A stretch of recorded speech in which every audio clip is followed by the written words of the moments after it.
I've been using this book for teaching a lot. It's called Come Bury Me by Andrej Krementschouk.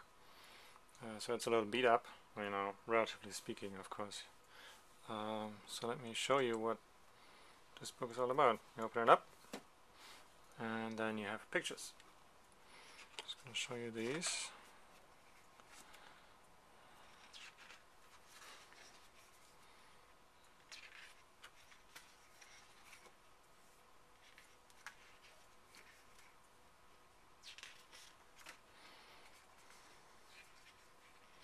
There's all this talk that you don't really need any text for photography, right? Because the photographs should speak for themselves. Well, here you don't have any text, and the photographs speak for themselves, I suppose, right? Bunch of people having a good or maybe not so good time.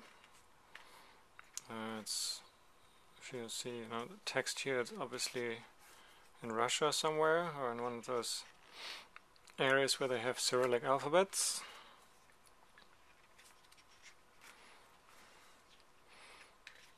And there's some drinking and general partying going on. Good times. But seriously, it's a real debate. Do you need text along with your photographs or not? Should the photographs speak for themselves? Oops, this is getting to slide here. What does that even mean? How is the meaning of a photograph generated? What kind of story do photographs tell, with or without text? If there ever was a good example for a smart book dealing with this, it's this book here.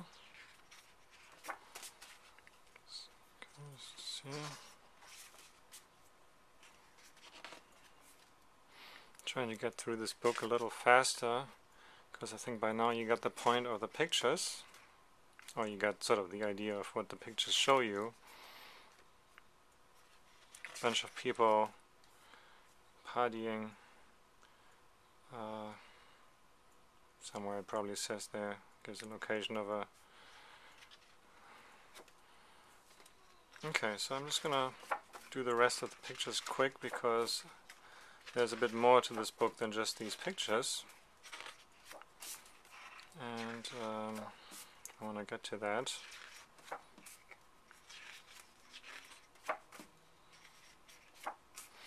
So, alright, so this is really the only thing I have to complain about in this book. This is the index. And it literally only tells you the years when these pictures were taken. I'm not so crazy about this card being thrown in here. Anyway, so then after the pictures and after the little index, which of course you can put anywhere in the book, there is an essay. Oops. And this might be one of the best essays about photography I've read in a long time. It is the photographer telling the story behind the pictures. And you can see it's quite a bit of text. In a nutshell, the photographer met these people somewhere in a subway stop, and he got invited to party with them, and then there were all these stories that they told about who they were, what they did, etc., etc. I don't want to give away all the details, but you get a different story, or you get a story that might or might not be what you see in the pictures, and then you realize the people you just looked at and the pictures that you thought you understood, you didn't really understand, or they might have told you a story that was quite different from what you think you saw. And it's very well written, and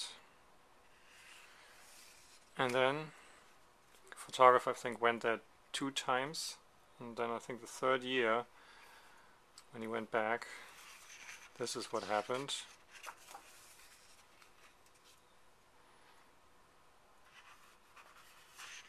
This is what he found. The place was burned down. Move this now so you can see.